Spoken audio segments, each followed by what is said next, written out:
세상에 태어나면서 손에 뭔가를 쥐고 나온 사람은 단 한 명도 없다. 태어났을 때 우리는 누구나 미니멀리스트였다. 그러나 자라면서 필요한 것 이상의 물건을 꽉 움켜쥘 때마다 우리는 그만큼의 자유를 빼앗긴다. 나 자신의 가치는 갖고 있는 물건의 합계가 아니다. 물건으로 행복해지는 건 아주 잠깐 동안일 뿐이다. 필요 이상으로 많은 물건은 에너지와 시간은 물론 결국에는 모든 것을 빼앗아 간다. 이런 사실을 느끼기 시작한 사람들이 바로 미니멀리스트다.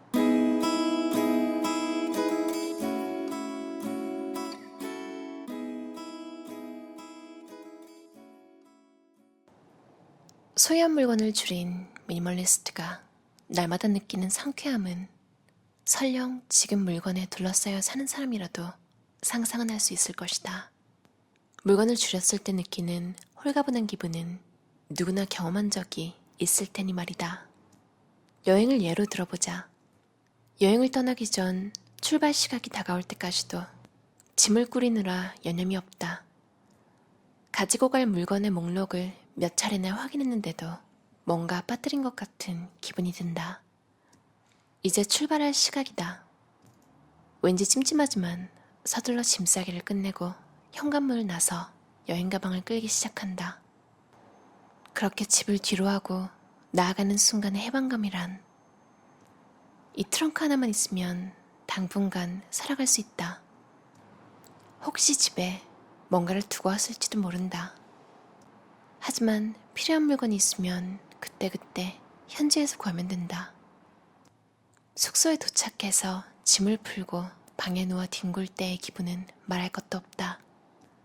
대개 여행지의 숙소에는 놓여있는 물건이 별로 없고 깨끗하다.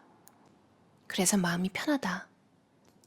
홀가분하게 빈손으로 산책이라도 나가면 세상 어디까지라도 갈 수 있을 것 같은 기분이 든다. 당장 해야 할 일도 없고 오롯이 자유를 누리는 시간이다. 이렇게 누구나 한 번쯤은 미니멀리스트가 되어본 적이 있을 것이다. 물론 그 반대의 상황도 우리는 이미 겪어봤다. 여행에서 돌아오는 공항 아니다. 처음 출발할 때 트렁크에 차곡차곡 정리돼 있던 짐은 마구 흐트러져 있다. 추억을 남기려고 각지에서 산 기념품은 트렁크에 다 들어가지 않아 쇼핑백에 대충 집어넣고 양손에 하나씩 들고 있다. 여행지에서 생긴 입장권이며 영수증은 나중에 정리하려고 일단 주머니에 구겨 넣었다. 수화물 검사대 앞 가장 중요한 비행기 티켓이 어디에 있는지 기억이 나지 않는다. 어디에 두었더라? 여긴가? 저긴가? 당황스러운 나머지 얼굴은 빨개지고 미간이 절로 찌푸려진다. 뒤에 줄 선 사람들의 따가운 시선이 느껴진다. 감당하기 힘들 정도로 물건을 많이 갖고 있다 보니 이렇게 곤혹스러워지는 경우가 생긴다. 다른 물건들 때문에 정작 중요한 물건이나 일에는 생각이 미치지 않는 것이다. 그러나 우리는 갖고 싶은 물건을 손에 넣기 위해 갖게 된 물건을 보관하고 유지하기 위해 소중한 시간과 에너지를 다 써버리곤 한다.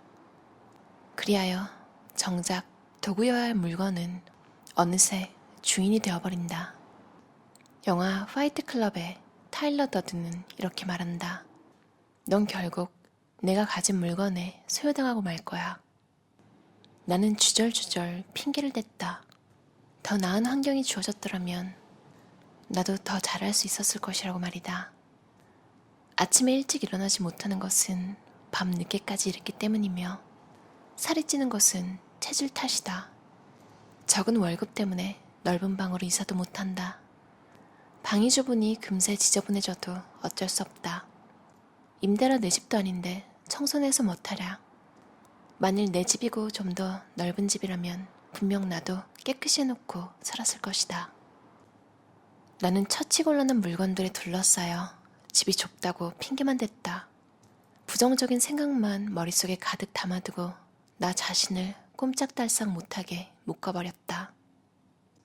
쓸데없이 자존심만 강했고 늘 창피를 당할까 두려워서 하고 싶은 일이 있어도 행동으로 옮기지 못했다. 물건을 최소한으로 줄이고 난 후 나의 하루는 완전히 달라졌다. 일을 마치고 집에 돌아오면 욕실에 들어가 목욕을 한다. 여기까지는 똑같다. 하지만 욕조는 반짝반짝하고 깨진 세면대는 말끔히 수리된 상태다. 욕실에서 나오면 마음에 드는 평상복으로 갈아입는다. 그러고 나면 예전처럼 텔레비전을 보지 않고 책을 읽거나 글을 쓴다. 그리고 술도 마시지 않는다.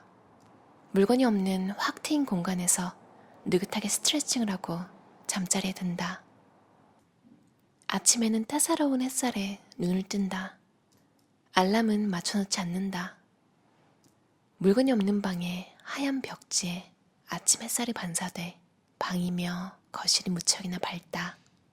미적거리며 억지로 일어나곤 했던 아침이 이제는 무척 상쾌하다. 여유롭게 아침 식사를 하고 모카포트로 내린 커피를 마신다. 아침 식사에 사용한 식기는 바로 설거지한다. 설거지를 마치면 좌선 자세로 앉아 명상을 한다. 쓸데없는 일에 정신이 분산되지 않고 한 곳에 집중되는 것을 느낄 수 있다. 매일 청소기를 돌린다. 이불을 정리하고 날씨가 좋으면 세탁을 한다. 착착 개켜둔 옷을 꺼내 갈아입고 집을 나선다. 사계절의 변화를 느끼면서 가는 출근길은 늘 즐겁다. 나 자신조차도 같은 사람의 하루라고는 도저히 생각하기 어렵다. 어쨌거나 물건을 버리길 정말 잘했다. 작은 삶을 선택하는 순간 내면의 간절한 욕구를 추구할 여지가 생긴다. 잡동사니를 줄이면 의미 있는 활동에 할애할 수 있는 시간이 늘어나고 여행의 자유가 생기며 가장 절실한 문제를 해결할 수 있는 정신적 여유가 생긴다. 내 삶이 증거다. 불필요한 잡동사니를 제거했더니 좋아하는 일에 관심을 기울일 수 있는 기회가 2배로 늘었다. 그 결과 만족도는 기하급수적으로 상승했다. 어쩌면 당신이 원하는 삶도 수많은 잡동사니 아래에 묻혀있을지 모른다. 이루지 못한 가장 큰 꿈은 무엇인가? 소요를 최소한으로 줄여 꿈을 즐기고 추구하고 이뤄내고 싶은가? 사랑하는 사람들과 더 깊이 있는 관계를 맺고 싶은가? 넓은 세상을 구경하고 싶은가? 예술작품을 만들고 싶은가? 체력을 기르고 싶은가? 경제적인 안정을 이루고 싶은가? 불필요한 부분을 제거하는 것이야말로 원하는 삶을 가꿔 나가는 첫걸음이다. 단순히 소요를 줄이자는 게 아니다. 좀 더 의미 있는 삶을 살자는 것이다. 인생이라는 긴 여행을 하는 동안 우리의 짐가방은 되게 점점 커진다. 간혹 지나치게 커지는 경우도 있다. 도대체 우리는 왜 그렇게 물건에 집착하는 것일까? 많은 사람이 물질적인 부를 자기 인생의 반영이자 자신이 존재하는 증거라고 여긴다. 이들은 의식적으로든 무의식적으로든 자신의 정체성과 이미지를 자기가 소유한 것과 연결짓는다. 더 많이 소유할수록 더 안심이 되는 것이다. 그래서 모든 게 탐욕의 대상이 된다. 사람들은 소비하고 손에 넣고 모으고 쌓아둔다. 친구를 소유하고 관계를 소유하고 자격증을, 학위를, 상패를 소유한다. 그리고 이렇게 소유한 것의 무게에 짓눌려 살아간다. 욕심 때문에 진정한 삶을 살지 못하고 있음에도 이를 잊어버리거나 깨닫지 못한 채 언제나 더 많은 것을 탐한다. 우리가 소유한 것 중에는 필요 없는 게 더 많지만 우리는 그 사실을 모른다. 당신을 유혹하는 물건이 있으면 그 앞에 멈춰서서 이렇게 생각해보자. 이 물건은 이미 해체되고 있고 변하고 있으며 언젠가는 먼지로 돌아갈 것이라고. 살면서 접하는 각각의 물건을 체계적이고 정확하게 평가해내는 것처럼 이용한 능력도 없다. 어떤 쓸모가 있는지, 어떤 활동과 연관이 있는지, 얼마나 오래 사용할 수 있는지 인생에 얼마나 가치가 있는지 판단할 줄 알아야 한다는 얘기다. 우리가 할 일은 인생을 물건으로 채우는 게 아니다. 그보다는 몸을 감각으로 생기 있게 만들고 마음을 감정으로 풍요롭게 만들고 정신을 신념으로 성숙하게 만들어야 한다. 무엇보다 가능한 한 적게 욕심내야 한다. 물건을 늘리면 결국 짐이 된다.